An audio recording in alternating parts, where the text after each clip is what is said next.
కొంతమంది జగన్‌ని ఎందుకు కోల్పోయామా? ఎందుకు అధికారంలోకి తీసుకురాలేకపోయామా అని బాధపడే వాళ్ళున్నారు. అలాగే ఈసారైనా జగన్ అధికారంలోకొస్తే మళ్ళీ 2019 నాడు ఎలాంటైతే పరిపాలన అందించారో జగన్మోహన్ రెడ్డి, ఆ పరిపాలన మళ్ళీ రిపీట్ అవుతుంది అనేది, రిపీట్ అవ్వాలి అనేది. ఏంటి?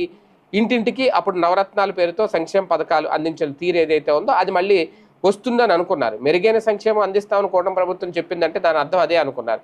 కానీ ఏడాది అయిపోయినా ఆ స్థాయిలో కనిపించలేదు. ప్రధానంగా మహిళల కోసం చేస్తారన్న, అమలు చేస్తారన్న పథకాలు ఏవైతే ఉన్నాయో అవన్నీ కూడా ఇంకా ఎక్కడో ఉన్నాయి. అవి అటకెక్కేసినాయి అని చెప్పలేం. అలాగని చెప్పి అటకెక్కలేదు, అలాగే భూమి మీద కూడా తిరగట్లేదు. గాల్లో ఉన్నాయి. అంటే మాటల్లో మాత్రమే ఉన్నాయి. చేతల్లోకి ఇంకా అమలుకైతే నోచుకోలేదు. ఎప్పుడు నోచుకుంటాయో గ్యారంటీ లేదు. ఒకవేళ నోచుకున్నా పూర్తి స్థాయిలో ఉంటాయో లేదో గ్యారంటీ లేదు. ఇప్పుడు విడతల వారీగా ఇస్తాం తల్లికి వందనం అని చెప్తున్నారు. అదే గనక జరిగితే విడతల వారీగా ఇస్తే లబ్ధి అనుకునే వాళ్ళు ఉన్నారు. ఎప్పటికైనా వస్తదిలే అనేది. లేదు విడతల వారీగా ఇస్తే కొంతమందికి ఇవ్వచ్చు, కొంతమంది